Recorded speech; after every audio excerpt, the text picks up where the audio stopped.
हरि राधा माधवा कुंज बिहारी जय गोपी जन वल्लभा गिरिवरधारी जय गोपी जन वल्लभा गिरिवरधारी यशोदनन्दन व्रज जन रंजन यशोदनन्दन व्रज जन रंजन यमुना तीरा वनचारी यमुना तीरा वनचारी यमुना तीरा वनचारी हरे कृष्णा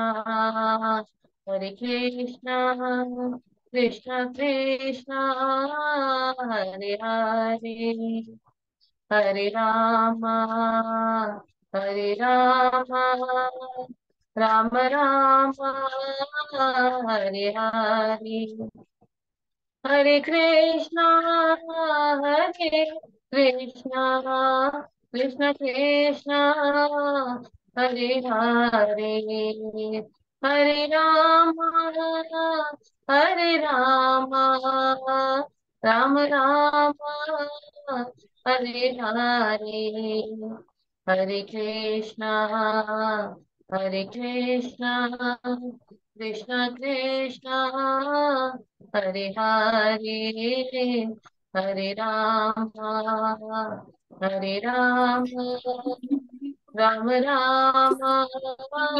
हरे हरे।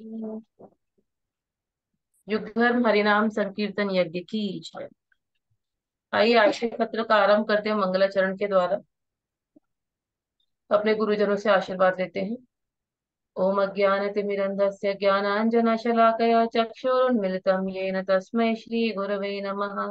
श्रीचैतन्यमनोभीष्टं स्थापितं येन भूतले स्वयं रूप कदा मह्यं ददाति स्वपदान्तिकम्। वन्देऽहं श्रीगुरोः श्रीयुतापदकमलं श्रीगुरून् वैष्णवांश्च श्रीरूपं साग्रजातं सहगणा रघुनाथान्वितं तं सजीवम् साद्वैतं सावधूतं परिजना सहितं कृष्ण चैतन्य देवं श्री राधा कृष्ण पादान् सहगणा ललिता श्री विशाखान्वितांश्च हे कृष्ण करुणा सिंधु दीनबंधु जगत्पते गोपेश गोपिका कांत राधा कांत नमोस्तुते तप्त कांचन गौरांगी राधे वृंदावनेश्वरी वृषभानुसुते देवी प्रणमामि हरे प्रिये वाञ्छाकल्पतरुभ्यश्च कृपा सिन्धुभ्य एव च पतितनां पापेभ्यो वैष्णवेभ्यो नमो नमः। जय श्री कृष्ण चैतन्य प्रभु नित्यानंद श्री अद्वैत गदाधर श्रीवासादि गौड़ भक्त वृंदा हरे कृष्ण कृष्ण कृष्ण हरे हरे हरे राम राम राम हरे हरे। नमो विष्णुपादाय कृष्णपृष्ठाय भूतले श्रीमते भक्ति वेदांत स्वामिन् इति नामिने नमस्ते सारस्वते देवे गौरवाणी प्रचारिणे निर्विशेष शून्यवादी पाश्चात्य देश तारिणे मूकं करोति वाचालं पंगं लंघयते गिरिं यत्कृपातमहं वन्दे श्रीगुरुं दीनतारिणं परमानंद माधवं श्रीचैतन्य ईश्वरम्। हरि ओम तत्सत।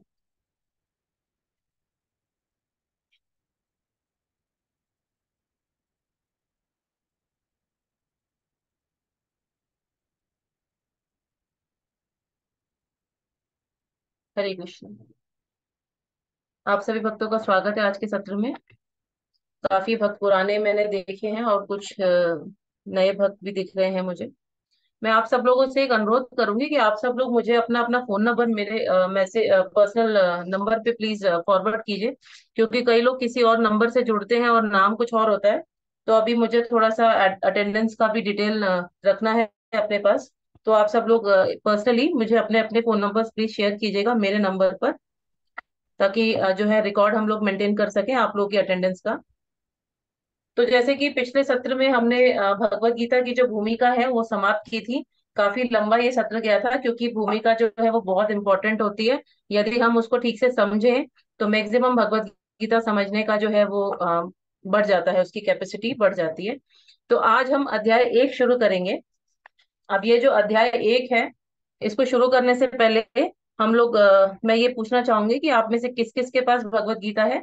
स्क्रीन तो मैं शेयर करूंगी, लेकिन जैसे कि आप जानते हैं कि हम लोग प्रेफर करते हैं कि आपके पास पुस्तक होनी चाहिए, जिससे आपका कनेक्शन जो है ग्रंथों से बना रहे।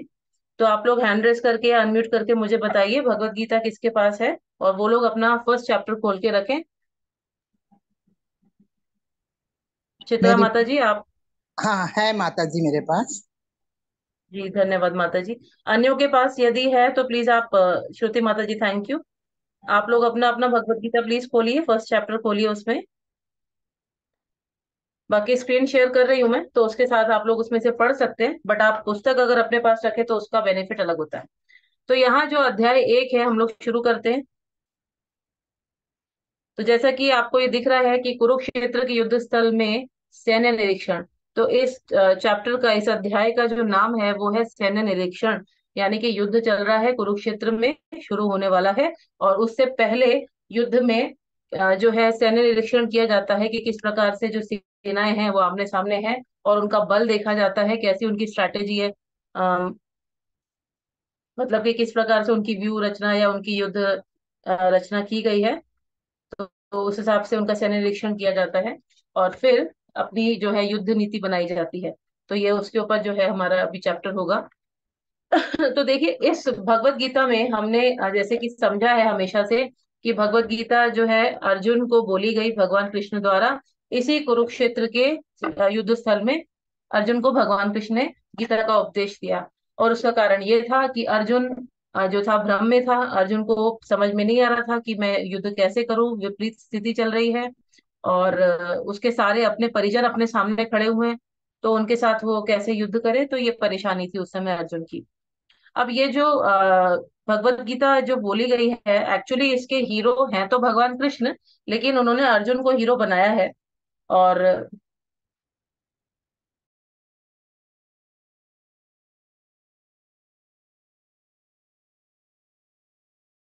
एक मिनट, थोड़ा पेजेस गड़बड़ हो गए, मैं वो देख रही हूँ चैप्टर 1 का।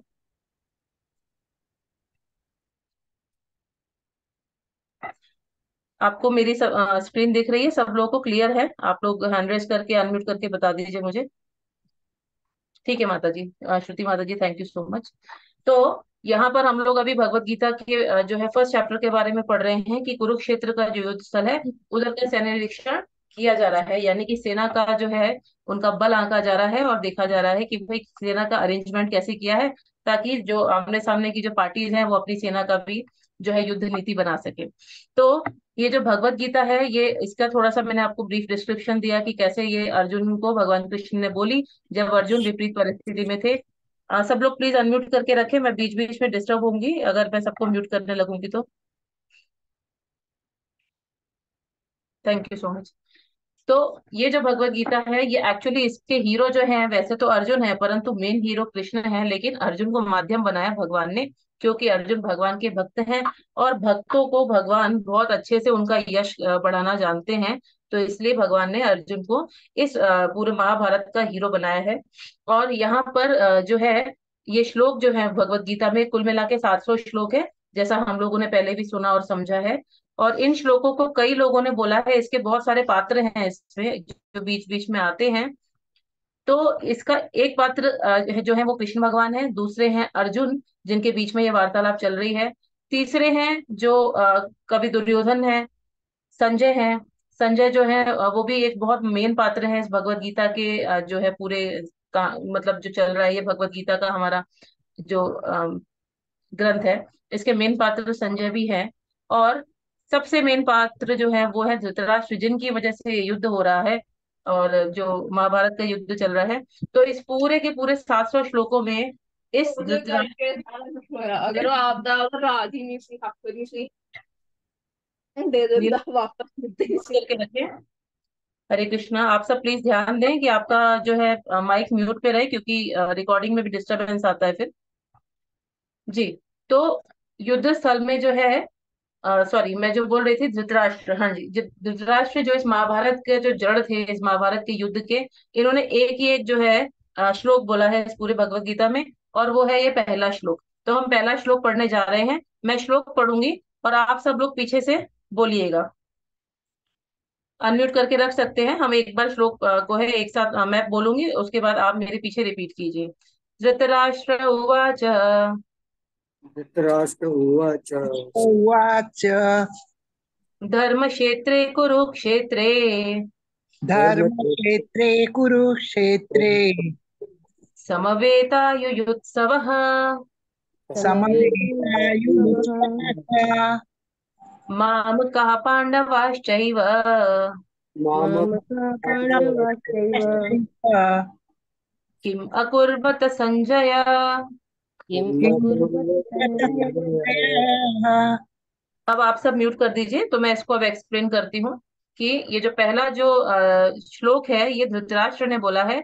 धृतराष्ट्र उवाच यानी कि धृतराष्ट्र ने बोला। तो ये बोलते हैं धर्म क्षेत्र कुरुक्षेत्र। धृतराष्ट्र बोलते हैं कि ये जो धर्म क्षेत्र है, जो कुरुक्षेत्र है, ये जो है ये धर्म क्षेत्र है, तीर्थ स्थल है। और समवेता युयुत्सव, वो कहते हैं यहाँ पर सब एकत्र हुए हैं। समवेता मतलब एकत्र हुए हैं, युयुत्सव मतलब युद्ध करने की इच्छा से यहाँ पर सारे लोग एकत्र हुए हैं। और उनमें कौन है? उनमें कहते हैं माम कहा, यानी धृतराष्ट्र कहते हैं माम कहा मतलब मेरे, मेरी तरफ से, उनके पक्ष से कौन है? उनके पुत्र जो कौरव हैं। और पांडवाश्चैव यानी कि पांडु जो महाराज थे उनके पुत्र यानी पांडव। तो इस धर्म क्षेत्र कुरुक्षेत्र में युद्ध करने के मकसद से सब लोग एकत्र हुए हैं, जिसमें दो पक्ष हैं। एक है धृतराष्ट्र के पुत्र और दूसरे हैं पांडवा।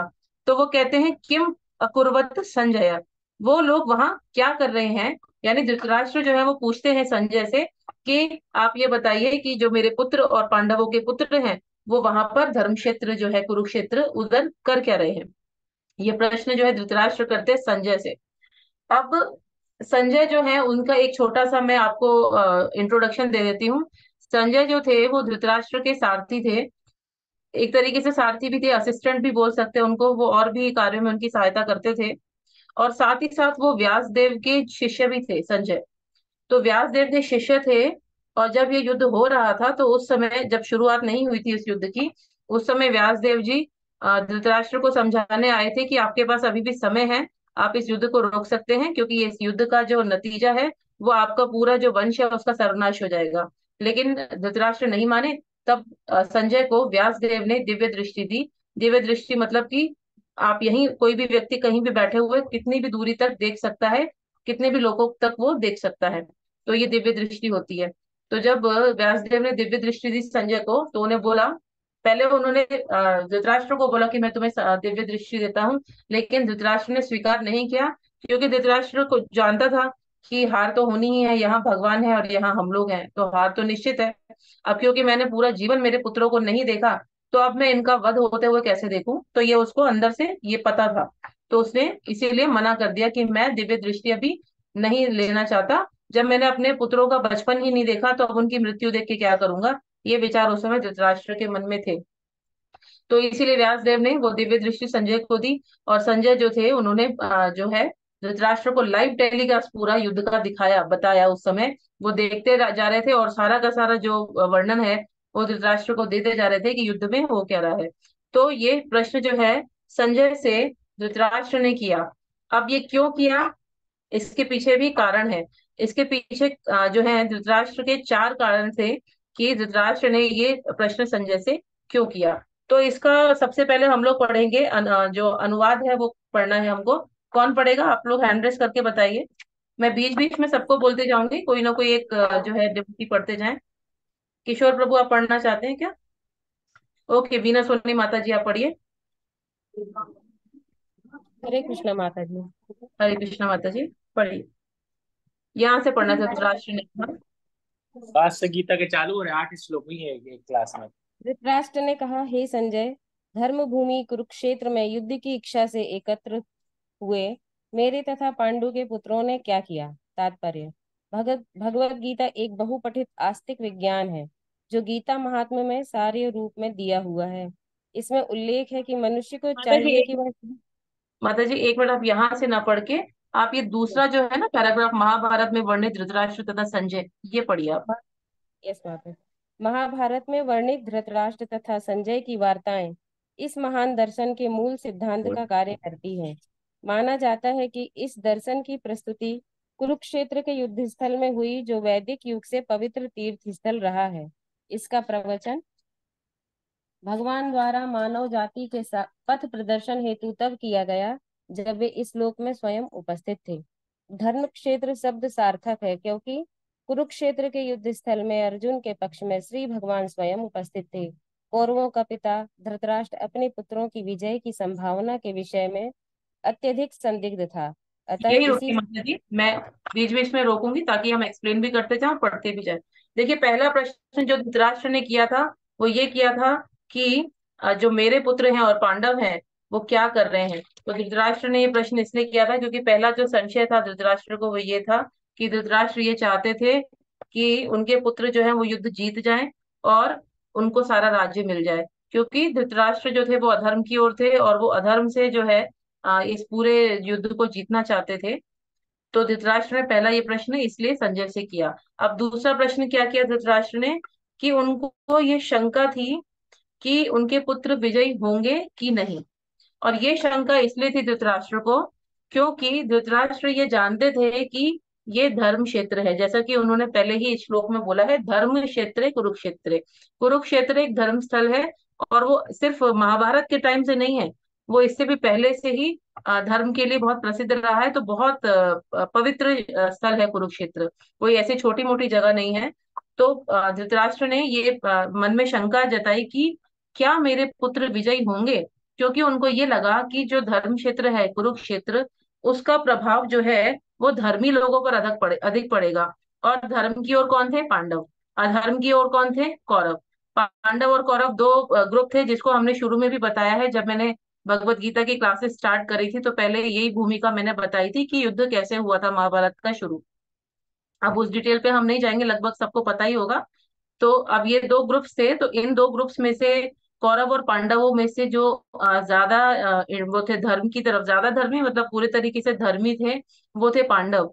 तो उनको ये लगा कि क्योंकि ये धर्म क्षेत्र है और यहाँ पर जो है पवित्रता ज्यादा है, और क्योंकि जो पांडव है वो बड़े ही पवित्र हैं, तो उनका जो बल है, उनकी जो शक्ति है इस धर्म स्थल पे आने की वजह से और बढ़ जाएगी। और ऐसे में मेरे पुत्रों का जीतना थोड़ा मतलब उनको मुश्किल ही लगा। थोड़ा हम नहीं बोलेंगे, उनको डेफिनेटली ऐसा मन में विचार था कि मेरे पुत्र हार जाएंगे। तो एक कारण ये था कि वो ये चाहते थे कि मेरे पुत्र विजयी हों और मुझे राज्य वापस मिल जाए। दूसरा कारण ये था कि उनको ये लगा कि कहीं ऐसा ना हो कि इस धर्म क्षेत्र का जो प्रभाव है वो पांडवों पर पड़े अधिक, और उनको बल जो है अधिक प्राप्त हो जाए और जिससे मेरे पुत्र जो है वो हार जाए। तो ये उनका दूसरा कारण था संजय से प्रश्न करने का, जो उनके मन में डर बैठा हुआ था। तीसरा कारण था धृतराष्ट्र का जो संशय था या मन में प्रश्न थे, वो इसलिए था कि क्योंकि धर्म क्षेत्र है कुरुक्षेत्र, तो ऐसा ना हो कि उनके ही बेटों का हृदय परिवर्तन हो जाए। वो धर्मी तो नहीं थे, परंतु क्योंकि वो एक पवित्र स्थान पर हैं जहाँ धर्म की प्रबलता है, तो ऐसा ना हो कि उनके जो पुत्र हैं यानी कि ये कौरव लोग, इन्हीं का हार्ट ट्रांसफॉर्मेशन, इनका ही हृदय परिवर्तन हो जाए और ये युद्ध करने से मना कर दें। युद्ध करने से इसलिए मना कर दें क्योंकि उनको ये समझ में आ जाए कि हम जो है वो मतलब गलत रास्ते पे हैं और गलत हमारी डिमांड है कि हम पांडवों को कुछ न दें और सारा राज्य हमको चाहिए। तो इस वजह से क्या हुआ, ये तीसरा कारण था। धृतराष्ट्र के मन में ये संशय आया कि कहीं मेरे ही बेटों का हृदय परिवर्तन ना हो जाए और वो युद्ध की इच्छा त्याग दें और फिर ये युद्ध ही समाप्त हो जाए और सब कुछ पांडवों को मिल जाए। ये तीसरा कारण था। चौथा कारण था, धृतराष्ट्र ने ये पूछा कि मतलब क्या हो रहा है संजय उधर युद्ध भूमि में। वो ये था कि उनको ये लगा कि पांडव जो है, ऐसा ना हो कि शायद उनका ही जो है राज्य जीतने का जो है इच्छा बदल जाए। क्यों? क्योंकि वो ज्यादा मारकाट नहीं चाहते। ऐसा उनको मन में आया कि कहीं ऐसा ना हो कि पांडवों का हृदय परिवर्तन हो जाए, ये सोचकर कि युद्ध में तो बहुत खून खराबा होगा, रक्तपात मचेगा, और इस रक्तपात को रोकने के लिए पांडव चतुराई से काम करें और ये सोचे कि चलो हम राज्य छोड़ देते हैं और ये राज्य जो है दुर्योधन को ही दे देते हैं। इतने अच्छे मतलब पांडवों के विचार हो जाए तो हो सकता है, ये भी संभावना है। और दूसरा कारण ये था पांडवों का हृदय परिवर्तन हो जाए, कि यदि युद्ध होगा तो उसमें सारे पुरुष मारे जाते हैं अधिकतर, और पुरुष मारे जाते हैं तो जिस घर में पुरुष नहीं होते उस घर में क्या होता है या उस समाज में क्या होता है, अराजकता फैलती है। और जो धर्म की जो मतलब जो अ, अपनी जो कहते हैं परिवार की जो रीति रिवाज है उनका पतन हो जाता है। स्त्रियां जो है वो चरित्र से गिर जाती हैं, और बच्चे जो है वो भी उनकी भी ढंग से जो है पालन पोषण नहीं होता, तो वो भी जो है गलत रास्ते पर चले जाते हैं। तो इसीलिए अपने जो परिवार है, पारिवारिक जो उनकी मान्यताएं हैं उनका पतन हो जाएगा, इसलिए पांडव युद्ध के लिए मना कर दे। तो ये सारे के सारे प्रश्न हंसी दिलाते हैं कि धृतराष्ट्र कैसी कैसी मन में संशय लेके बैठे हैं, और क्या क्या सोच के वो ये सब चीजें मन में अपनी धारणाएं ला रहे हैं। और जिन्होंने महाभारत देखी है तो शायद उन्होंने ये देखा भी होगा कि किस प्रकार से धृतराष्ट्र विचलित थे, और कैसे अपने ही अनुमान लगा रहे थे कि युद्ध में क्या क्या हो सकता है और क्या क्या संभावनाएं हैं। तो ये पूरा का पूरा पहला जो श्लोक है ये धृतराष्ट्र के ऊपर ही है, किस प्रकार धृतराष्ट्र डरे हुए हैं, किस प्रकार संशय में है, फिर भी वो ये युद्ध नहीं रोकेंगे, फिर भी वो युद्ध का परिणाम जानते हैं कि मैं अधर्म की ओर हूँ और यहाँ कृष्ण है, तो कृष्ण जहाँ है वहां तो विजय होनी ही होनी है, वहां तो किसी की हार होगी नहीं। तो फिर भी धृतराष्ट्र जो है ऐसे विचार अपने मन में ला रहे हैं, तो ये इनसे बड़ा मूर्ख तो कोई होगा ही नहीं। माता जी कंटिन्यू करिए। हरे कृष्णा। वीना माता जी आप पढ़ रहे थे ना? हाँ माता जी। अतः जी। इसी संदेह के कारण उसने अपने सचिव से पूछा, सचिव उन्होंने क्या किया। मतलब असिस्टेंट। वह आश्वस्त था कि उसके पुत्र तथा उसके छोटे भाई पांडु के पुत्र कुरुक्षेत्र की युद्ध भूमि में निर्णयात्मक संग्राम के लिए एकत्र हुए हैं। फिर भी उसकी जिज्ञासा सार्थक है। वह नहीं चाहता था कि भाइयों में कोई समझौता हो। अतः वह युद्ध भूमि में अपने पुत्रों की नियति भाग्य भावी के विषय में आश्वस्त होना चाह रहा था, क्योंकि इस युद्ध को कुरुक्षेत्र में लड़ा जाना था, जिसका उल्लेख वेदों में स्क्रॉल स्वर्ग कर। के निवासियों के लिए भी तीर्थ स्थल के रूप में हुआ है। अतः धृतराष्ट्र अत्यंत भयभीत था कि इस पवित्र स्थल का युद्ध के परिणाम पर न जाने कैसा प्रभाव पड़े। उसे भली भांति ज्ञात था बस कि मतलब इसका यहीं तक पढ़ेंगे हम। इसके बाद हरे अभी हम नेक्स्ट पैराग्राफ जो है लास्ट पैराग्राफ पढ़ेंगे, वो कौन पढ़ना चाहेगा, हैंड रेस करके बताइए।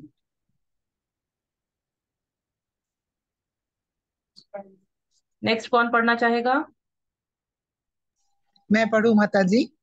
जी माता जी पढ़िए। नेक्स्ट पैराग्राफ मैं बताती हूँ कहाँ से पढ़ना है, आप वहां से पढ़िएगा। हाँ। क्योंकि ये जो है हम इसका जो है लास्ट में इसका हम ये देखेंगे कि क्यों भगवान ने मतलब इसका रिजल्ट क्या निकलने वाला है। तो ये लास्ट पैराग्राफ इसी के ऊपर है। ये पढ़िए माता जी, पांडव तथा धृतराष्ट्र। पांडव तथा धृतराष्ट्र के पुत्र दोनों ही एक वंश से संबंधित है, किंतु यहाँ पर धृतराष्ट्र के वाक्य से उनके मनोभाव प्रकट होते हैं। उसने जानबूझकर अपने पुत्रों को कुरु कहा और पांडु के पुत्रों को वंश के उत्तराधिकारी से विलग कर दिया। इस तरह पांडु के पुत्रों अर्थात अपने भतीजों के साथ धृतराष्ट्र की विशिष्ट मन स्थिति समझी जा सकती है। जिस प्रकार धान के खेत से अवांछित पौधों को उखाड़ दिया जाता है, उसी प्रकार इस कथा के आरंभ से ही ऐसी आशा की जाती है कि जहां धर्म के पिता श्री कृष्ण उपस्थित हो, वहां कुरुक्षेत्र रूपी खेत में दुर्योधन आदि धृतराष्ट्र के पुत्र रूपी अवांछित पौधों को समूल नष्ट करके युधिष्ठिर आदि नितांत धार्मिक पुरुषों की स्थापना की जाएगी। यहाँ धर्म क्षेत्रे तथा कुरुक्षेत्रे शब्दों की उनकी ऐतिहासिक तथा वैदिक महत्ता के अतिरिक्त यही सार्थकता है। हरे कृष्ण। धन्यवाद माता जी। हरे कृष्णा। तो देखिए यहाँ पर सबसे पहला जो लाइन है जो हम लोगों ने इसमें पढ़ी थी श्लोक में, वो जो है उसमें ही धृतराष्ट्र ने भेदभाव शुरू कर दिया। भेदभाव किसके बीच किया है उसने? कौरव और पांडवों के बीच। एक्चुअली ये दोनों के दोनों परिवार कौरव ही हैं, लेकिन धृतराष्ट्र ने कभी भी पांडवों को कुरु वंश का समझा ही नहीं। ये लोग कुरु वंश से बिलोंग करते हैं, इसीलिए कौरव कहलाते हैं। तो जितने कुरु जो इनके धृतराष्ट्र के पुत्र हैं, उतने ही कुरु जो है पांडव भी हैं, परंतु धृतराष्ट्र इसे स्वीकार नहीं करना चाहते थे। और इसीलिए उन्होंने क्या किया, ऐसा बोला कि शुरुआत में ही कि मेरे पुत्र यानी कि कौरव और पांडवाश्च, यानी माम ममे ये लिखा है इसमें, माम कहा मतलब मेरे कुरुपुत्र, और पांडवाश्च यानी कि पांडव के जो पुत्र है पांडु के। तो उन्होंने पहले ही भेदभाव कर दिया था।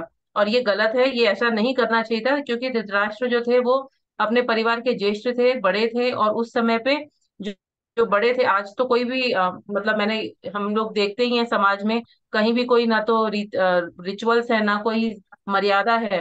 तो जो मर्यादा का पालन ही नहीं करता तो हम उसको क्या बोल सकते हैं। लेकिन ऐसा कहा जाता है कि जब हमें, यदि कोई परिवार का बड़ा है और कोई परिवार का छोटा रह जाता है, उसके पीछे के वो नहीं है, तो उस छोटे के परिवार का पालन बड़े को करना चाहिए, ऐसा बोला जाता है। यही शास्त्र संगत है। लेकिन धृतराष्ट्र ने तो पहले से ही अपने छोटे और मतलब अपने पुत्रों में फर्क कर दिया था। तो धृतराष्ट्र की एक गलती थी, अधर्म की यहीं से जो थी शुरुआत हो गई थी। अब क्योंकि देखिए, जैसे प्रभुपाद इसमें एक अच्छा सा उदाहरण देते हैं, वो क्या देते हैं कि जिस प्रकार से खेत होता है और खेत में फसल उगाई जाती है, तो बीच में छोटे छोटे कुछ पौधे भी उग जाते हैं। तो उन पौधों को हटाने के लिए क्या करता है, जो किसान है, वो उन पौधों को उखाड़ देता है। तो उसी प्रकार से जो कृष्ण भगवान है, वो इस समाज के जो है धर्म पिता हैं। वो यानी हमारा जो समाज है उसमें जब जब धर्म का नाश होता है, तब तब भगवान जो है अवतार लेते हैं। ये तो आपको पता ही है, भगवान कहते हैं।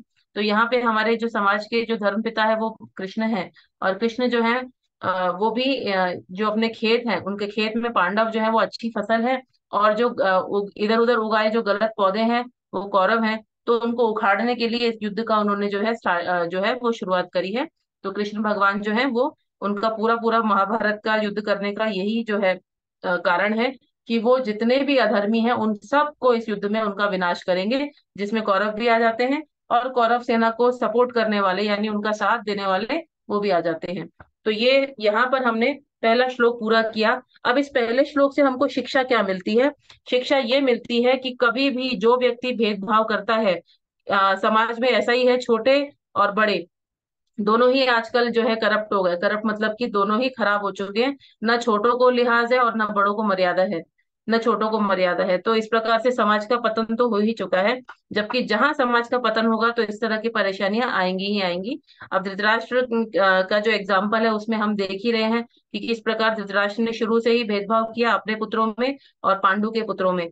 वो तो उनको पिता के समान उनको चलाना चाहिए था, उनको पिता के समान रक्षा करनी चाहिए थी। लेकिन उन्होंने हमेशा षड्यंत्र किए पांडुपुत्रों के साथ में। तो धृतराष्ट्र यहाँ पे दोगलापन का जो है वो सबूत देते हैं। और इस प्रकार के दोगले व्यक्ति, चाहे वो परिवार के छोटे हों या बड़े, यहाँ पर क्योंकि परिवार का बड़ा आ गया है तो ठीक है, ये एक उदाहरण है। लेकिन छोटे भी परिवार में ऐसे हो जाते हैं जो गलत कर जाते हैं। तो हर परिवार में कुछ ना कुछ ऐसा चलता ही रहता है। तो जब भी व्यक्ति इस प्रकार का दोगलापन दिखाएगा और अपनी इच्छाओं को जो है ऊपर रखेगा, तो फिर क्या होगा, उसका जो समाज है, जो उसका जो भी उसका स्वभाव है वो जहरीला हो जाता है। और ऐसे व्यक्ति, दोगले व्यक्ति भगवान कृष्ण को कभी प्रिय नहीं होते। भगवान कृष्ण को वो व्यक्ति अच्छे लगते हैं जो स्वभाव से सरल हो, जिनका स्वभाव नम्र हो, जिनके अंदर दया हो। और ऐसे व्यक्ति ही भगवान के भक्त कहलाते हैं, वही भगवान को प्राप्त कर सकते हैं। तो पहले जो श्लोक से है, इससे हमको ये शिक्षा मिलती है कि हमें दोगलापन नहीं दिखाना चाहिए और हमें अपने आप को बहुत सरल रखना चाहिए। अपनी इच्छाओं को इतना नहीं बढ़ाना चाहिए कि किसी का अधिकार हम छीन लें। किसी का भी अधिकार यदि कोई छीनता है तो वो गलत करता है। और भगवान कृष्ण को ऐसे व्यक्ति अच्छे नहीं लगते। भगवान कृष्ण को कैसे व्यक्ति अच्छे लगते हैं? जिनका स्वभाव सरल हो, जो बिल्कुल शांत हो और भगवान का नाम जप करें, उससे उनका हृदय परिवर्तन भी होता है। तो यहाँ तक पहला श्लोक हमने पूरा किया। सुनीता माता जी, मैंने 2 बार आपका हैंड लो नीचे किया है, आपको कुछ प्रश्न करना है क्या? हरे कृष्णा माता जी, अनम्यूट करके बता सकते हैं।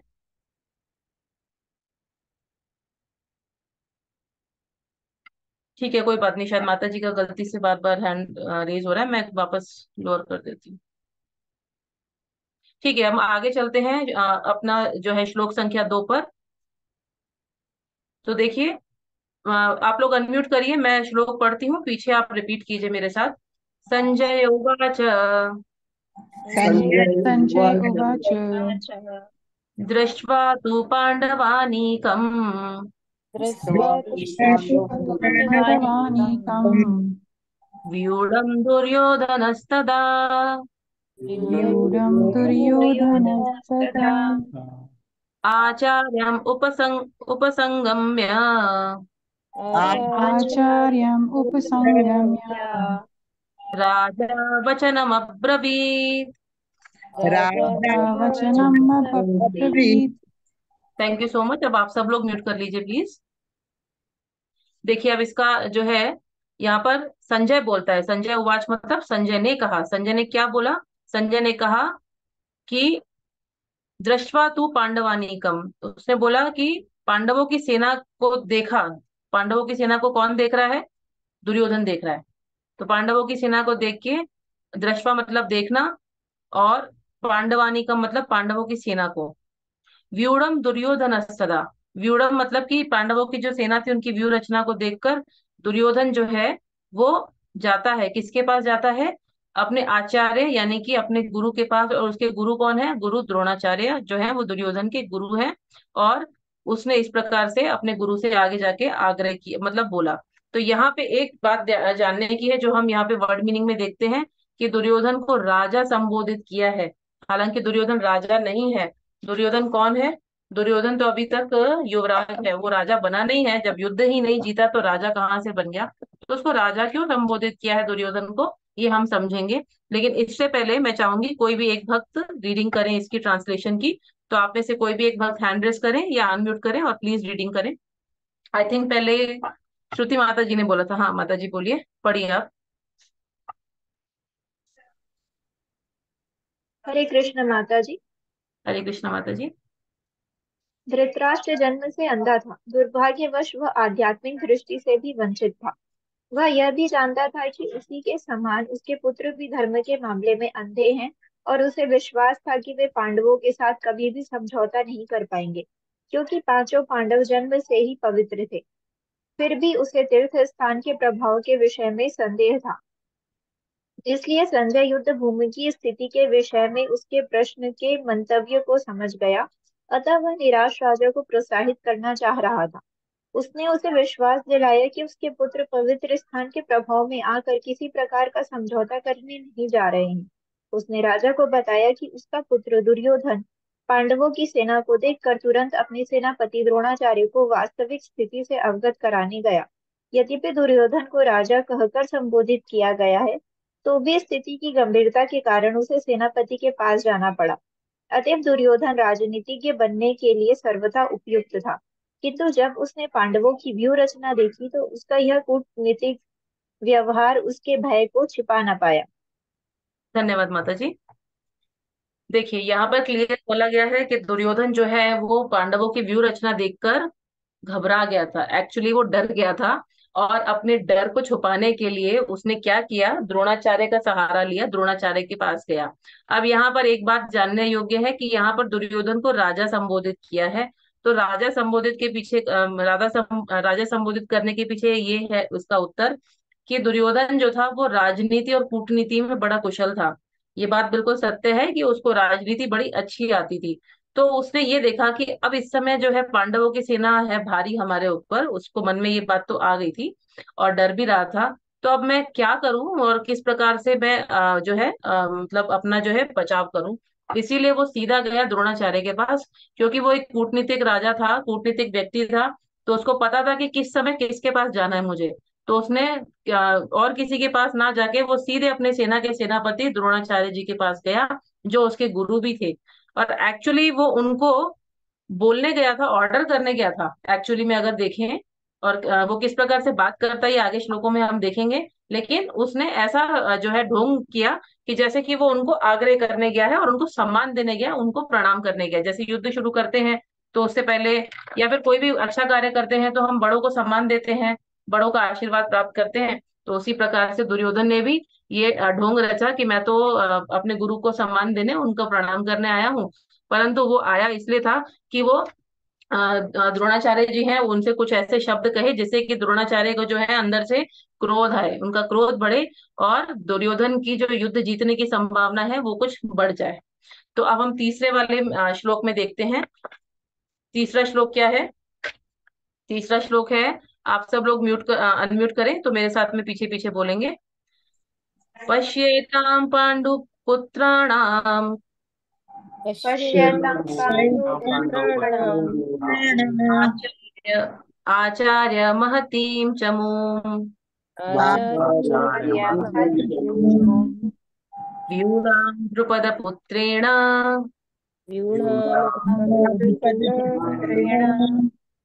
तव शिष्येण धीमता। तव तव शिष्येण धीमता। तो आप में से कोई भी एक भक्त प्लीज पढ़े इसका ट्रांसलेशन। जो भी पढ़ना चाहे हैंड रेस करके बता सकते हैं। दिनेश चंद्र जी, आप पढ़ना चाहते हैं क्या? आपने अनम्यूट किया हुआ है। हाँ, मैं जी, पढ़ूंगा माता जी। पढ़िए प्रभु जी।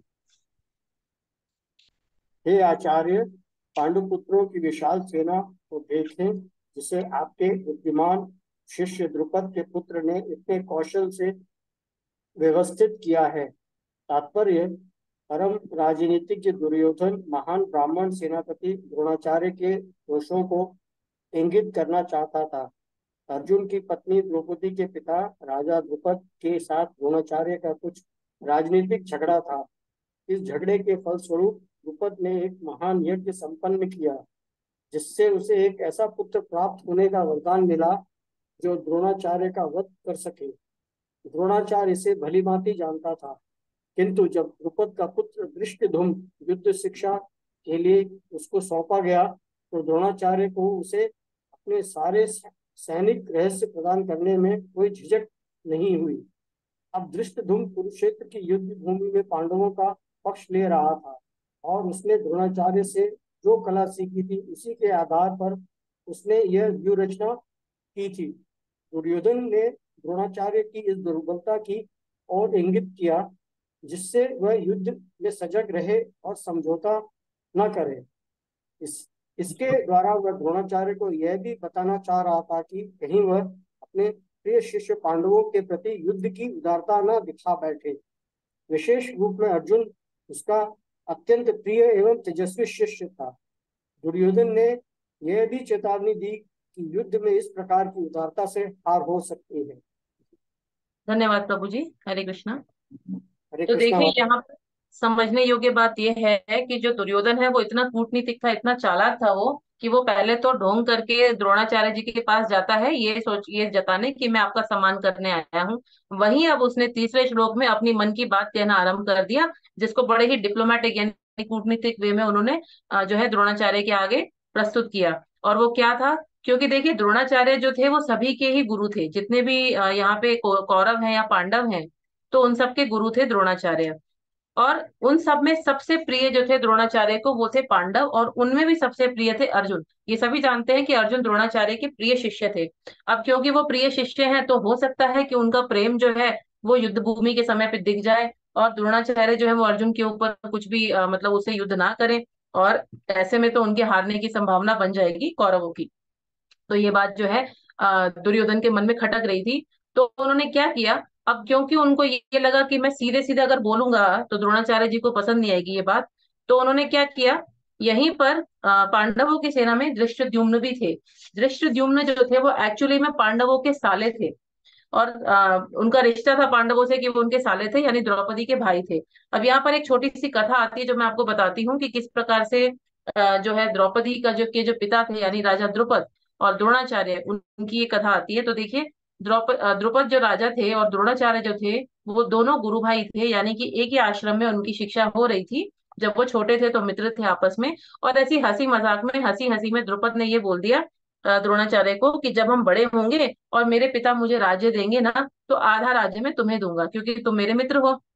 इस प्रकार से द्रुपद ने द्रोणाचार्य को ऐसा वचन दे दिया। अब ये दोनों बड़े हो गए और अपने अपनी राह चल पड़े। तो एक वक्त ऐसा आया जब द्रोणाचार्य जी के घर पे अपने पुत्र को पिलाने के लिए दूध भी नहीं था। उनके पास गाय भी नहीं थी, दूध भी नहीं था। तो उन्हें बड़ी तकलीफ हुई कि मैं अपने पुत्र को दूध भी नहीं पिला सकता हूँ।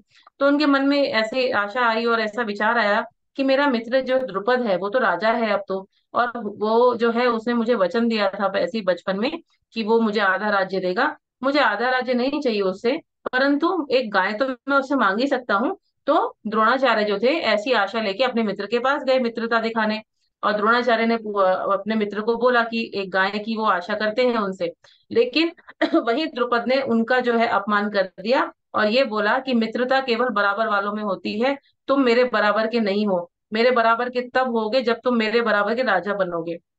इस प्रकार से उन्होंने जो द्रोणाचार्य था उनका अपमान किया, और ये अपमान द्रोणाचार्य को बड़े समय तक याद रहा और वो उसको भूले नहीं। अब जब इनके जो शिष्य थे कौरव और पांडव, जब ये बड़े होते हैं और ये जब पूरा सब शिक्षा प्राप्त कर लेते हैं, तो द्रोणाचार्य के जो है इनसे गुरु दक्षिणा मांगते हैं, और गुरु दक्षिणा में ये बोलते हैं कि द्रुपद को मेरे सामने बंदी बना के लाओ। तब सबसे पहले कौरव जाते हैं, और जब वो द्रोणाचार्य द्रुपद के पास पहुंचते हैं, बड़े ही अभिमान से जाते हैं वो कौरव, और द्रुपद से वो हार के मुंह की खा के आ जाते हैं। वहीं जब पांडव जाते हैं, वो तो सिर्फ कुल 5 लोग जाते हैं, अपने पांचों पांडव। और यहाँ जब कौरव गए थे तो अपनी पूरी सेना लेके गए थे। पांडव सिर्फ 5 भाई जाते हैं, और द्रुपद को जो है द्रोणाचार्य के पास ले आते हैं, और कैसे लाते हैं, बंदी बना के एक जानवर के समान उसको बिठा देते हैं। तो जब द्रोणाचार्य देखते हैं द्रुपद को कि इस प्रकार द्रुपद जो है बंदी बन के उनके सामने बैठा है, तो द्रोणाचार्य बोलते हैं, वैसे तो राज्य पूरा जीत चुका हूं मैं, तुम बंदी हो। जब कोई राजा बंदी हो जाता है तो उसका राज्य ऑटोमेटिकली जो विपरीत जो दूसरी पार्टी है, दूसरे राजा, उनको में हो जाता है। लेकिन उन्होंने बोला कि क्योंकि हम दोनों मित्र हैं और मैं तुमसे मित्रता रखना चाहता हूँ, और तुमने ही बोला था कि मित्रता बराबर वालों में होती है, तो चलो मैं अपना आधा राज्य तुम्हें देता हूँ और आधा राज्य मैं रखता हूँ, जिससे हम दोनों में मित्रता बराबर हो। एक तरीके से देखा जाए तो द्रोणाचार्य ने उसका कुछ अपमान नहीं किया। उनका मकसद तो ये था कि मित्रता हमारी बनी रहे, तो मैं तुम्हारे बराबर हो गया, अब आधा आधा राज्य हो गया। तो देखा जाए तो द्रोणाचार्य ने उनका अपमान नहीं किया, उल्टा उनको शिक्षा ही दी। लेकिन द्रुपद ने इसको अपमान के तौर पे लिया, और बहुत ज्यादा उसके मन में क्रोध रहा इस बात को लेके। और द्रुपद ने प्रण किया कि मैं ऐसा पुत्र चाहता हूँ जो कि द्रोणाचार्य का वध करे, और इसीलिए उसने यज्ञ किया, और यज्ञ से उसको एक पुत्र और एक पुत्री प्राप्त हुए उस यज्ञ से, जिसका जो पुत्र था उसका नाम दृष्टद्युम्न था, और पुत्री का नाम था द्रौपदी। तो ये दृष्टद्युम्न जो था, जो पुत्र उनको मिला द्रुपद को, तो अब द्रुपद की भी देखिए कितनी कितनी बड़ी वो बात है कि हिम्मत देखिए कि द्रोणाचार्य के पास ही अपने पुत्र को लेके आते हैं, कि बोलते हैं इनको शिक्षा जो है मेरे पुत्र को वो आप ही दो। अब द्रोणाचार्य एक ब्राह्मण थे, और ब्राह्मण का भी एक मर्यादा होती है। वो क्या मर्यादा होती है कि यदि उसके पास कोई आता है और शिक्षा के लिए, तो वो मना भी नहीं करते, और जो कुछ है उनके पास उनको सब देना पड़ता है। तो द्रुपद के पुत्र दृष्टद्युम्न को द्रोणाचार्य ने, ये जानते हुए भी कि उनकी मृत्यु उसके हाथों लिखी है, तब भी युद्ध कौशल सिखाया, एक एक चीज सिखाई उसको, जैसे कि इसके हमने तात्पर्य में भी पढ़ा कि उन्होंने कोई भेदभाव नहीं किया। तो यहाँ जो है द्रोणाचार्य जी की महानता सिद्ध होती है कि देखिए ये होते हैं वैदिक सभ्यता, कि आपके पास कोई शत्रु भी आ जाए, आपको पता भी है कि आपको मरना है, फिर भी आप अपनी मर्यादा और आप अपना जो है संस्कार वो नहीं भूलते। तो यहाँ पर जो द्रोणाचार्य जी हैं उन्होंने ये सबूत दिया।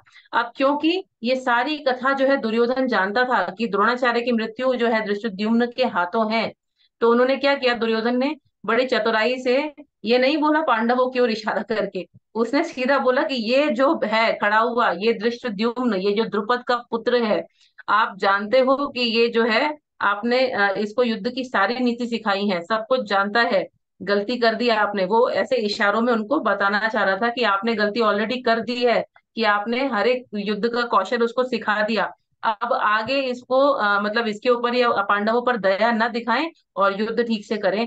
तो दुर्योधन ये बात कहना चाहता था, और उसने ऐसे इनडायरेक्टली द्रुपद के पुत्र को बीच में डाल दिया, जिससे कि द्रोणाचार्य उसकी बात भी समझ जाए और मर्यादा भी रह जाए। तो ये कूटनीतिक नीति थी दुर्योधन की, और दुर्योधन जो है बड़ा डरा हुआ है। यानी कि जब हमने ये श्लोक संख्या 3 से लेके 6 तक देखेंगे ना, तो उसमें पूरा दुर्योधन बुरी तरह डरा हुआ है, उसको भय है।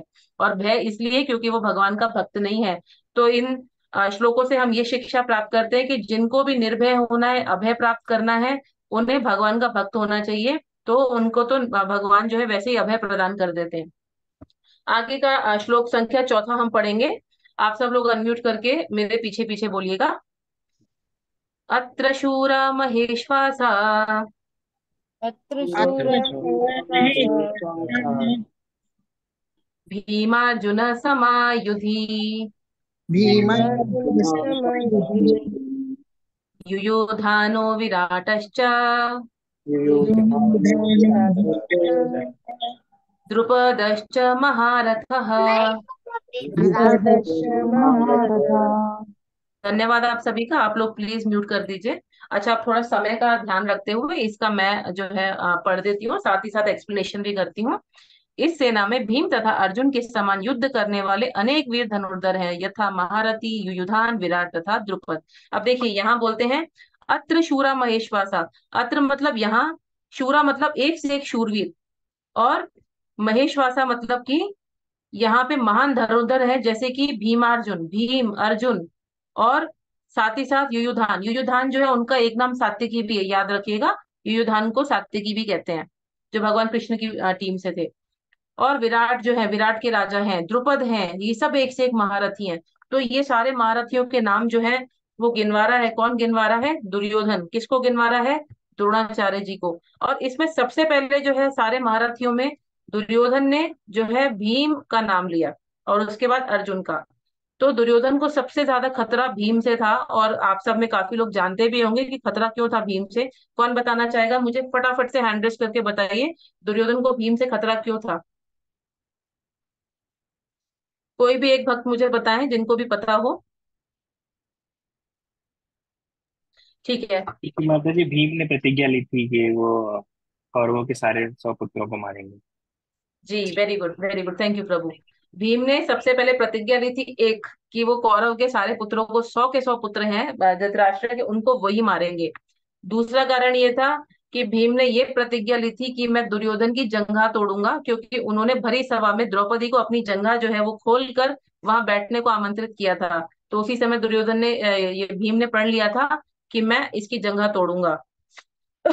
और तीसरा जो था, वो भीम ने ये भी प्रण लिया था कि जो ये दुर्योधन का छोटा भाई था, उसका जो है वध भी मैं करूंगा, उसकी छाती का जो है लहू जो है मैं पीऊंगा, और उस लहू को मैं द्रौपदी को दूंगा, ताकि वो अपने केश जो है वो धो सके उससे। और यहाँ पर द्रौपदी ने भी एक प्रण लिया था, नहीं, साथ में भीम ने एक और प्रण भी लिया था कि मैं इसका हाथ भी तोड़ूंगा। क्यों हाथ तोड़ूंगा? क्योंकि इसने इसी हाथों से द्रौपदी के वस्त्रों का हरण किया है, और ये बुरे हाथ जो है वो द्रौपदी के वस्त्रों पे आए हैं, तो ये हाथ भी तोड़ेंगे। इस छाती का लहू जो है वो द्रौपदी को दूंगा, जिससे वो अपने युद्ध जो है केशों को धोएगी। और वहां द्रौपदी ने भी एक प्रण लिया था कि जब तक मुझे दुशासन की छाती का लहू नहीं मिलेगा, तब तक मैं अपने केश नहीं बांधूंगी। तो ये सारे रीजन थे जिससे कि भीम ने जो ये प्रण लिए थे, ये जो प्रतिज्ञा ली थी, जिससे दुर्योधन डरा हुआ था कि मेरा तो वध यही करेगा। और वो जानता था कि उसके योग्य जो है जो योद्धा है वो सिर्फ और सिर्फ भीम ही है, जो उसका वध करने योग्य है। और अर्जुन से भी वो डरा था। अर्जुन से इसलिए डरा हुआ था क्योंकि दूसरे नंबर पे अर्जुन है, और इसलिए क्योंकि अर्जुन ने शिव जी के साथ युद्ध किया था, जब ये महाभारत का युद्ध शुरू होने वाला था। उस समय दुर्योधन, सॉरी, अर्जुन ने काफी सारे दिव्यास्त्र प्राप्त किए थे, और शिव जी से पाशुपतास्त्र भी प्राप्त किया था, क्योंकि उनको भगवान कृष्ण ने ऐसा बोला कि ये महायुद्ध होने वाला है, तो आप अपनी पूरी तैयारी कर लीजिए, और जितने भी प्रकार के अस्त्र शस्त्र हैं वो आप इकट्ठा कीजिए, एकत्र कीजिए। तो अर्जुन पूरे के पूरे वनवास के समय पे इसी में ही जुट गया था, और उन्होंने पूरे तरीके से अपने आप को सशक्त कर लिया था अस्त्रों से। तो इन दोनों से उनको बड़ा ही डर था। साथ ही साथ बाकी भी महारथी हैं और बहुत ही योग्य लोग हैं, लेकिन मेन डर इसलिए था। यहाँ एक प्रश्न आता है, कई बार ऐसी बातें होती हैं कि हम ये सुनते हैं कि द्रौपदी जो है उसने अपने केश क्यों खोल दिए थे। आजकल आप देखिए तो हर किसी के केश खुले हुए हैं, हर स्त्री के केश खुले, उसको तो उल्टा अपने केश खोल के रखना बहुत अच्छा लगता है, स्टाइलिश बना के रखना अच्छा लगता है। तो कौन मुझे बताना चाहेगा कि केश खोलना एक अपमान का सूचक क्यों है, या केश खोलना गलत क्यों है? वैदिक सभ्यता के अनुसार, आज की सभ्यता के अनुसार नहीं पूछ रही हूँ, वैदिक सभ्यता के अनुसार यदि कोई जानता है तो मुझे बताए, नहीं तो मैं एक्सप्लेन करती हूँ।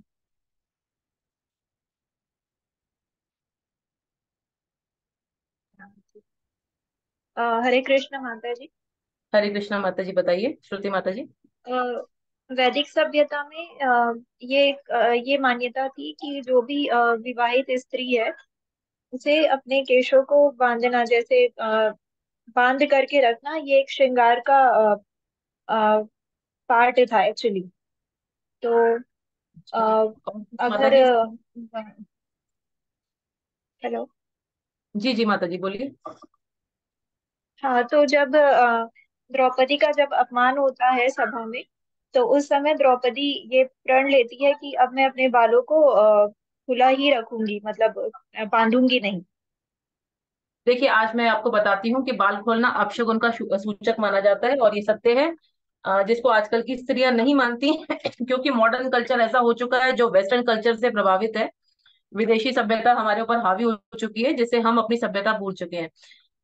आज जो जितनी पुरानी महिलाएं वो जानती होंगी कि यदि किसी के पति की मृत्यु हो जाती है तो उस समय 1 वर्ष तक जो है सूतक लगता था। आजकल की तरह 13 दिन में सूतक खत्म नहीं होता, 1 वर्ष तक होता था। 13 महीने बोल सकते हैं उसको, लगभग लगभग। और उस समय वो स्त्री अपना बाल खोल के रखती थी। तो यानी जिसका कोई भी सहारा नहीं हो, किसी स्त्री का, ना उसका पिता हो, ना पति हो, ना पुत्र हो, और या किसी के पति की मृत्यु हो जाती है, तो ऐसी स्त्रियां अपने बालों को सदा खोल के रखती थी। और ये एक अपशगुन का सूचक है, जिससे पता चलता है कि कोई स्त्री यदि बाल खोल के बैठी है तो अच्छा, इसका कोई ऊपर, इसका किसी का मतलब कोई वो नहीं है, इसके ऊपर इसका कंट्रोलर कोई नहीं है। कंट्रोलर का मतलब ये नहीं बोल सकते कि कोई आपके ऊपर दबाव बनाए। कंट्रोलर का अर्थ ये है कि वो किसी की रक्षा में नहीं है, संरक्षण में नहीं है, यानी उनका कोई रक्षक नहीं है। तो ऐसी स्त्रियां बाल खोल के रहती थी, तो ये अपशगुन का सूचक है। अब क्योंकि द्रौपदी की उस समय रक्षा किसी ने नहीं की थी, उनके 5 पति वहां पे बैठे थे, तो ये इनके लिए अपमान की बात थी, इसीलिए उन्होंने क्रोध में अपने बाल खोल दिए थे कि मैं अपने बाल नहीं बांधूंगी। तो हमें याद रखना चाहिए कि हमेशा अपने बालों को प्लीज माता जी आप बांध के रखिए। फैशन एक तरफ है लेकिन सभ्यता एक तरफ है, इसके दुष्परिणाम भी होते हैं। बाल खोल के रखने से नेगेटिविटी भी बहुत आती है लोगों के अंदर। जो है नकारात्मक ऊर्जा बहुत होती है। यहाँ एक बात और मैं बताती हूँ कि स्त्रियां अपना सर क्यों ढक के रखती थी पुराने जमाने में, और आजकल ये प्रथा क्यों चली गई है। इसका ये कारण नहीं है कि भाई ये जबरदस्ती का है और ढोंग है अपना सर कवर करना, नहीं। ये जो सहस्त्रार चक्र है यहाँ पर, इसमें से ऊर्जा निकलती है। तो ये ऊर्जा को प्रोटेक्ट करने के लिए हम अपना सर हमेशा कवर करते हैं। और प्राचीन काल में ऐसा बिल्कुल करते थे। और यहाँ तक कि अगर आप पुरुषों को देखें तो वो भी पगड़ी पहन के रहते थे अधिकतर, और घर से बाहर जाते थे तो डेफिनेटली वो पगड़ी पहन के रहते थे। तो एक सम्मान का सूचक है सर ढकना। साथ ही साथ अपनी ऊर्जा को प्रोटेक्ट करना है कि हम किसी नेगेटिविटी को अपनी तरफ, यानी नकारात्मक ऊर्जा को अपनी तरफ आकर्षित ना करें, ये कारण है। तो बाल खोलना अपशगुन का सूचक है, और बालों और सर को ना ढकना भी एक तरीके से अपनी ऊर्जा को दूसरे को देने का सूचक है। तो हम अगर इतना नहीं कर सकते तो कम से कम थोड़ा बहुत तो कर ही सकते हैं। और आपको पता है कि बहुत सारी ऐसी अतृप्त आत्माएं हैं, ये हमारे शास्त्रों में मेंशन है कि बहुत सी अतृप्त आत्माएं हैं जो गंदगी की तरफ अट्रैक्ट होती हैं, या खुले बाल हुए, या कई बार हम लोग ये सुनते हैं खुशबू नहीं लगानी, परफ्यूम्स नहीं लगाने हैं। इसीलिए ये सब कारण है इनका। तो ये रीजन है। अब जिसको मानना है वो माने, नहीं मानना तो आजकल समाज तो चल ही रहा है वैसे, जैसे जिसको चलना है वो चल सकते हैं। परंतु शास्त्र जो बोलता है, मेरा कर्तव्य है मैं आपको बताऊं। जिसको समझना है वो बहुत अच्छा रहेगा मुझे अगर वो समझेंगे और आगे भी लोगों को बताएंगे। और यदि नहीं समझ पाते हैं तो मैं भगवान से प्रार्थना करूंगी कि भगवान उनको ऐसी सद्बुद्धि दे कि वो शास्त्रों को माने और समझे। यहाँ ये बात क्लियर हो गई। यदि किसी माता जी की जो भावना है उसको कोई ठेस पहुंचे तो मैं क्षमा चाहती हूँ, क्योंकि मैं सिर्फ शास्त्रों को रिप्रेजेंट कर रही हूँ। जो शास्त्र बोलते हैं, मेरा कर्तव्य है कि मैं सत्य बताऊं, झूठ के बल पे मैं कुछ भी ना बोलूं। तो मैं सत्य प्रेजेंट करने में ही इच्छा रखती हूँ, वो मैंने प्रस्तुत किया है। तो यहाँ यदि जो सबको क्लियर हो गया तो प्लीज हाथ ऊपर करके आप मुझे बता सकते हैं। थैंक यू माता जी, थैंक यू सो मच। ठीक है। तो अब यहाँ पे बात ये आती है कि जो दुर्योधन था उसको डर था भीम से, प्लस उसको डर था अर्जुन से। तो भीम से डर क्यों था वो आपको पता चल गया, अर्जुन से डर क्यों था वो पता चल गया। साथ ही साथ ये भी पता चल गया कि हमें बाल क्यों नहीं खोलने चाहिए। ये सब चीजें भी थोड़ा हमने साइड में डिस्कस करी। अब लास्ट 2 श्लोक हम लेते हैं। जिस 2 श्लोक में ये आता है कि और भी जो थे जो योद्धा, उनका नाम जो है दुर्योधन लेते हैं। तो ये थोड़ा सा इजी है, इसको हम फटाफट कंप्लीट कर लेंगे। अभी आप मेरे पीछे रिपीट नहीं करिएगा, मैं सिर्फ पढ़ लेती हूँ क्योंकि हम समय का भी थोड़ा ध्यान रखेंगे। तो हम मैं फिर उसको एक्सप्लेन करती हूँ। दृष्टकेतुश्च केतीनः काशीराजश्च वीर्यवान् पुरुजित् कुन्ती भोजश्च शैब्यश्च नरपुंगवः। श्लोक का नंबर 6 पढ़ेंगे क्योंकि ये दोनों मिले जुले हैं। युधामन्युश्च विक्रांत उत्तमौजाश्च वीर्यवान् सौभद्रो द्रौपदेयाश्च सर्व एव महारथाः। इनका ट्रांसलेशन पढ़ते हैं। इनके साथ ही दृष्टकेतु, चेकितान, काशीराज, पुरुजित, कुंतीभोज तथा शैब्य जैसे महान शक्तिशाली योद्धा भी हैं। यानी कि उसने जो योद्धा पहले गिनवाए, अभी नेक्स्ट श्लोक में वो और योद्धा गिनवा रहा है। और इसके अलावा छठे श्लोक में बोलता है पराक्रमी युधामन्यु। युधामन्यु एक बहुत ही मतलब वो था ब्रेव, बहुत ही बहादुर वो था, अ, व्यक्ति था। तो उससे भी उनको जो है खतरा था दुर्योधन को। अत्यंत शक्तिशाली उत्तम मौजा, उत्तम मौजा भी एक यहाँ पे किसी राजा का नाम है। साथ ही साथ सुभद्रा के पुत्र, वो भी, यानी कि सुभद्रा का पुत्र कौन था, वो था अभिमन्यु। वो भी इनको लग रहा था कि बड़ा शक्तिशाली है, तो ये भी इनके लिए थोड़ा कठिन समय दे सकता है। और द्रौपदी के 5 पुत्र, तो द्रौपदी के 5 पुत्र का नाम है प्रतिविंध्य, श्रुतसेन, श्रुतकीर्ति, शतानिक और श्रुतकर्मा। तो ये द्रौपदी के 5 पुत्र के नाम है। और यहाँ पे लिखा है च, देखिए ट्रांसलेट इसमें लिखा है ना, सौभद्रो द्रौपदेश देयाश्च। ये च में यानी कि और कौन सा एक और व्यक्ति था, घटोत्कच, जो भीम का बेटा था। तो वो भीम का इसमें मेंशन नहीं है, पर मैं आपको बता रही हूँ, जो घटोत्कच है उनके लिए भी बोलते हैं दुर्योधन, कि वो भी इनके लिए जो है खतरा है, और ये सभी के सभी महारथी हैं। तो यहाँ पे हम एक छोटी सी डिस्कशन कर लेते हैं कि देखिए युद्ध में कई सारे योद्धा आते हैं। तो उनमें से कैटेगरी होती है योद्धाओं की, मतलब श्रेणी होती है योद्धाओं की। कैसी होती है, एक महारथी होते हैं, एक अतिरथी होते हैं, एक रथी होते हैं और एक अर्धरथी होते हैं। तो महारथी वो होते हैं जो अकेला व्यक्ति एक ही समय में 10,000 जो है योद्धाओं से लड़ ले। अतिरथी उसको कहते हैं, जैसे कि अर्जुन थे, भीम थे, वो 60,000 योद्धाओं से एक साथ एक समय में लड़ सकते थे। और रथी ऐसे योद्धा होते हैं जो एक समय में एक से ही लड़ते हैं। और अर्धरथी वो योद्धा होते हैं जो एक समय में एक से युद्ध नहीं कर पाते, उनको किसी की सहायता चाहिए होती है। इस प्रकार के जो योद्धा हैं वो अर्धरथी कहलाते हैं। तो ये 4 कैटेगरी मैंने आपको योद्धाओं की बताई, महारथी, अतिरथी, रथी और अर्धरथी। तो यहाँ पर हमने ये भी समझ लिया कि किस प्रकार से पांडवों की सेना में सारे के सारे योद्धा थे, जिसमें कोई महारथी है, कोई अतिरथी है, कोई अर्धरथी है। तो दुर्योधन जो था वो सबसे डरा हुआ था। और पूरे के पूरे श्लोक में हमने देखा कि वो 3 नंबर जो श्लोक है वहां से लेके छठे श्लोक तक वो सिर्फ और सिर्फ पांडवों की जो है वो सैन्य शक्ति ही गिनवा रहा है, क्योंकि उसको अंदर तो डर था बहुत ज्यादा। और वो डर इसलिए था क्योंकि वो भगवान का भक्त नहीं था। तो जब हम भगवान के भक्त नहीं होते तो हमको डर लगता है, इसीलिए दुर्योधन को भी डर लग रहा था। तो यदि कोई भगवान का भक्त होगा तो उसका डर जो है वो निकल जाएगा। तो और ये कैसे कर सकते हैं हम ऐसा हम ऐसा कैसे कर सकते हैं, भगवान के नामों का जप करके, भगवान की जो है पूजा अर्चना करके हम अभय प्राप्त कर सकते हैं। इसी के साथ हमने आज श्लोक संख्या 1 से 6 तक हमने ये आज का जो भगवत गीता का पहला चैप्टर है उसको किया है पूरा। और यहाँ पर किसी का कोई प्रश्न है तो 1-2 मिनट में हम लेते हैं। तत्पश्चात हम लोग थोड़ी देर जो है 20-21 बार हम लोग हरे कृष्ण महामंत्र का जाप करेंगे मिलकर। जो भी लोग जुड़े हुए प्लीज छोड़िएगा नहीं, क्योंकि हम सब मिलके जो संकीर्तन करते हैं उसकी वैल्यू है बहुत ज्यादा। तो उसको प्लीज ध्यान रखिए। कोई किसी का प्रश्न है तो हैंड रेस करके पूछ सकते हैं, नहीं तो फिर हम यहाँ पर अपना जप शुरू करते हैं। जी बीना माता जी पूछिए। माता जी मुझे एक क्वेश्चन करना था जी। कि जो माला करते हैं तो हम्म। 16 माला ही क्यों करते हैं? एक्चुअली माता जी 16 माला का नियम प्रभुपाद ने हमारी जो है प्रॉब्लम, हमारी जो दयनीय स्थिति बोल लीजिए वो देख के बनाया है। जी आ, इसको मैं बार बार ये मतलब हमने यही सुना है और समझा है कि मनुष्य जीवन जो है सिर्फ और सिर्फ भक्ति के लिए मिलता है, सिर्फ और सिर्फ भक्ति जी के लिए। माता जी। ये एक तरीके का मशीन समझ लीजिए, यंत्र समझ लीजिए, जो हमको भक्ति करने के लिए प्राप्त हुआ है। क्योंकि अन्य कोई भी जो योनि है, जानवर या पक्षी, उसमें संभव नहीं है, उनको बुद्धि नहीं है। मनुष्य को बुद्धि मिली है। तो कहते हैं ना, मनुष्य जन्म पाइया, राधा कृष्ण ना भजिया, जानिया सुनिया विषय खाइयो। यानी कि हमने मनुष्य का जन्म पाया और फिर भी हमने राधा कृष्ण को नहीं भजा जानते हुए भी, तो यानी हमने विष खा लिया। इसका मतलब फिर से हमारा पुनर्जन्म हो जाएगा। तो देखिए यहाँ जैसे पर प्रभुपाद ने 16 माला इसलिए बोला था क्योंकि हम लोग जो है समझ ही नहीं सकते हैं, हमें कोई समझाने वाला नहीं है कि हमें पूरा दिन सिर्फ भगवान के नाम को जपना है।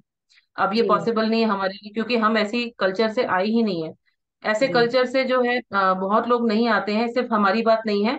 जब प्रभुपाद विदेशों में गए थे भक्ति का प्रचार प्रसार करने के लिए, तो प्रभुपाद 64 माला करते थे, और 64 माला करने में 8 8 घंटे लग जाते कम से कम।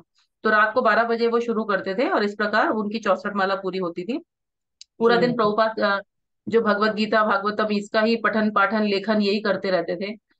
लेकिन अगर हम आज के जमाने में बोले तो हम कहेंगे इतने काम है हमारे पास, हम कैसे पूरा दिन भगवान का नाम जप सकते हैं, बड़ा मुश्किल है, क्योंकि हमने वो सुना ही नहीं कि भक्ति होती क्या है।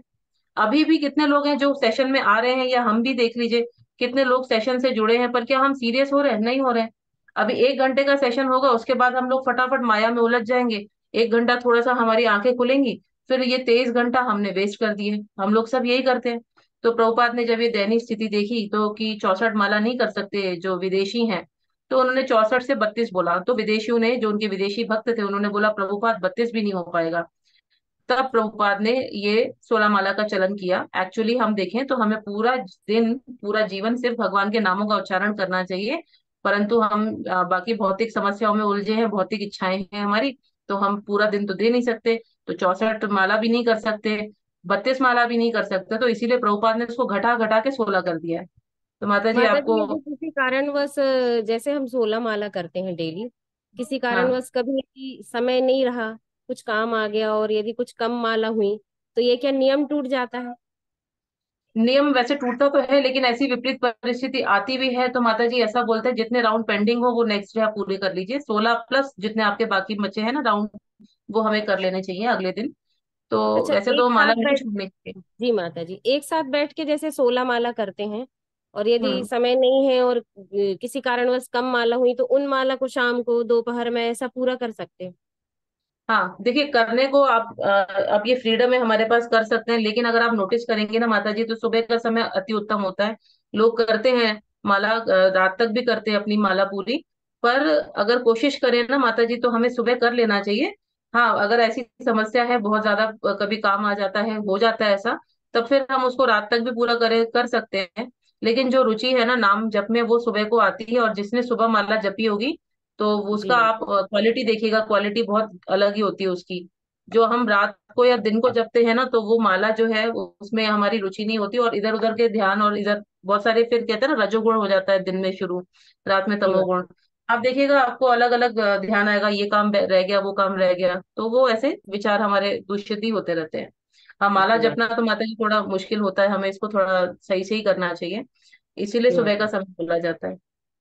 धन्यवाद माता जी, हरे कृष्ण माता जी। हरे कृष्ण माता जी। और किसी का कोई प्रश्न है? ठीक है, तो आप सब लोगों को मैं रिक्वेस्ट करती हूँ कि आप सब लोग अपना वीडियो ऑन करें, और हम सब मिलके 21 बार भगवान के नामों का जप करेंगे।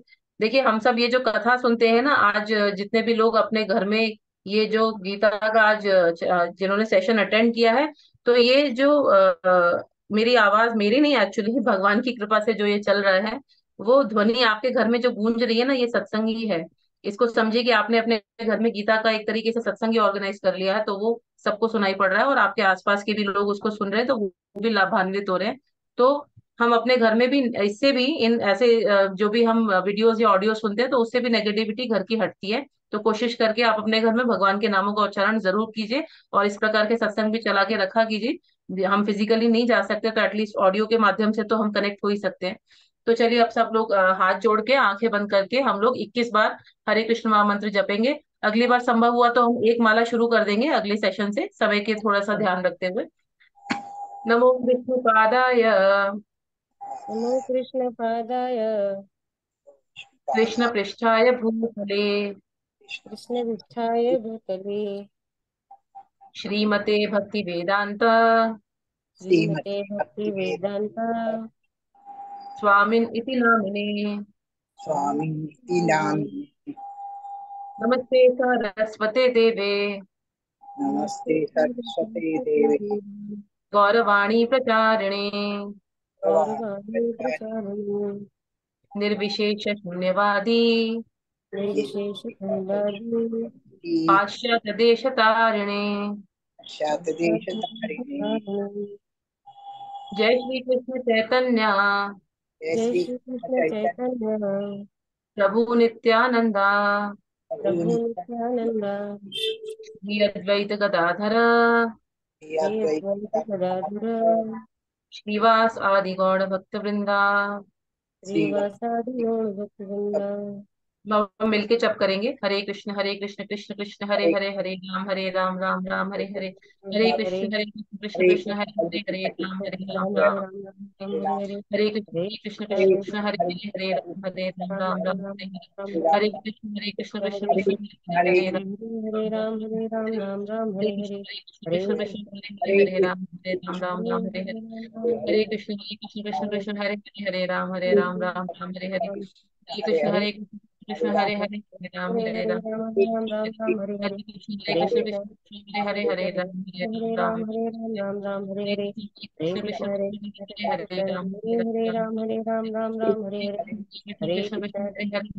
हरे हरे राम राम राम राम हरे हरे हरे हरे कृष्ण कृष्ण हरे कृष्ण हरे हरे हरे राम हरे राम राम राम हरे हरे हरे कृष्ण कृष्ण कृष्ण हरे हरे राम हरे राम हरे राम राम राम राम हरे हरे हरे कृष्ण हरे कृष्ण कृष्ण कृष्ण हरे हरे हरे राम हरे राम राम राम राम राम हरे हरे हरे कृष्ण हरे कृष्ण कृष्ण कृष्ण हरे हरे हरे हरे राम राम राम हरे हरे राम राम हरे हरे हरे कृष्ण कृष्ण कृष्ण कृष्ण हरे हरे राम राम राम राम हरे राम हरे हरे कृष्ण कृष्ण हरे हरे राम राम राम राम हरे हरे हरे हरे कृष्ण कृष्ण कृष्ण हरे हरे राम राम राम राम हरे हरे हरे हरे हरे हरे कृष्ण कृष्ण हरे हरे राम राम हरे हरे हरे कृष्ण कृष्ण कृष्ण हरे राम राम हरे हरे हरे कृष्ण कृष्ण हरे राम राम हरे हरे हरे कृष्ण कृष्ण कृष्ण कृष्ण हरे राम राम हरे हरे हरे हरे कृष्ण कृष्ण हरे राम हरे हरे हरे हरे कृष्ण कृष्ण हरे कृष्ण कृष्ण कृष्ण हरे हरे हरे हरे राम राम हरे हरे हरे जय श्री कृष्ण कृष्ण चैतन्य प्रभु नित्यानंद श्री अद्वैत गदाधर श्रीवास आदि गौर भक्तवृंद। हरे कृष्ण। आप सभी भक्तों का बहुत बहुत धन्यवाद आज के सत्र से जुड़ने के लिए। यदि किसी को बाद में भी कोई प्रश्न आते हैं मन में पूछने के लिए तो आप मुझसे पर्सनली मैसेज पे कनेक्ट कर सकते हैं या फोन करके पूछ सकते हैं। और मैं आशा करती हूँ कि आज का जो हमने 5 श्लोक पढ़े हैं आप सब घर पे उसको अवश्य पढ़ेंगे ताकि आपका रिवीजन हो जाए। भगवत गीता समझना मुश्किल है, देखिए मैं तो अभी तक ही नहीं समझ पाई हूँ, प्रयास कर रही हूँ। तो हम जितना पढ़ेंगे उतना अच्छा रहेगा। तो आप प्लीज एक एक श्लोक कम से कम इस एक हफ्ते में कवर अप कीजिए ताकि आपको ढंग से समझ में आ पाए। और रिवीजन के लिए आप चाहें तो वापस मेरा जो मैं वीडियो शेयर करती हूँ उसको देख सकते हैं। फिर कोई प्रश्न किसी को हो तो अवश्य पूछेगा, क्योंकि प्रश्न पूछना जो है वो बुद्धिमानी का जो है चिन्ह है।